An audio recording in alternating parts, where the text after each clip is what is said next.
আসসালামু আলাইকুম প্রাণপ্রিয় আমার চাকরি প্রার্থী ভাই ও বোনেরা। আনসার বাহিনীর যে উপ মহাপরিচালক ছিল তাকে কিন্তু বাংলাদেশ সরকার, যেটা এখন বর্তমানে যে তত্ত্বাবধায়ক সরকার আছে বা কেয়ারটেকার সরকার আছে, তাকে কিন্তু বাধ্যতামূলক যে অবসরে পাঠিয়েছে। তার নাম হলো জিয়াউল। আর তাকে কিন্তু বাধ্যতামূলক অবসরে পাঠিয়েছে। বর্তমানে আপনারা সকলেই জানেন যে গত 15 দিন যাবৎ যে আনসার বাহিনীদের সাথে কি হয়েছিল, তারা কি জন্য আন্দোলন করছিল, তাদের সাথে ছাত্রদের সাথে মোটামুটি একটি গ্যাঞ্জামের মতো হয়, তার কারণ অনেক নামে মামলা হয়েছে, সকলেই এই বিষয় কিন্তু জানেন। তার উপর থেকে কিন্তু তাকে কিন্তু যে যে মহাপরিচালক উপমহাপরিচালক তাকে কিন্তু বাধ্যতামূলক কিন্তু অবসরে পাঠিয়েছে সরকার। সেই বিষয় নিয়ে কথা বলবো। তাই আপনারা যারা আমার ইউটিউব চ্যানেলে নতুন তারা কিন্তু অবশ্যই আমার ইউটিউব চ্যানেলটা সাবস্ক্রাইব করে রাখবেন। ফেসবুক পেজ থেকে ভিডিওটা দেখলে অবশ্যই ফলো করে রাখবেন। পুলিশের একাধিক কর্মকর্তাকে কিন্তু বাধ্যতামূলক অবসরে পাঠানোর পর এবার বাংলাদেশ আনসার ও গ্রাম প্রতিরক্ষা বাহিনীর একজন ঊর্ধ্বতর যে কর্মকর্তাকে বাধ্যতামূলক অবসরে পাঠানো হয়েছে।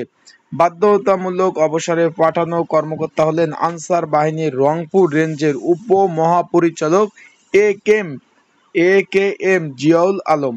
তাকে কিন্তু সরকার কিন্তু বাধ্যতামূলক অবসরে পাঠিয়েছে। সে কিন্তু ছিল আনসার বাহিনীর রংপুর রেঞ্জের উপ মহাপরিচালক।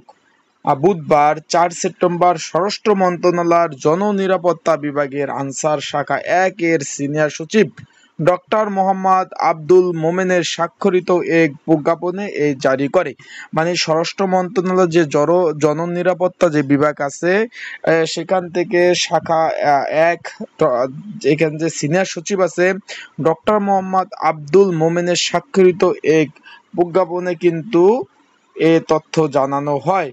প্রজ্ঞাপনে বলা হয়, বাংলাদেশ আনসার ও গ্রাম প্রতিরক্ষা বাহিনীর রংপুর রেঞ্জের উপ মহাপরিচালক এ কে এম জিয়াউর রহমানকে সরকারি চাকরির আইন 2018 57 নম্বর আইনে এর 45 ধারা বিধান অনুযায়ী জনস্বার্থে সরকারি চাকরি থেকে তাকে অবসর দেওয়া হলো।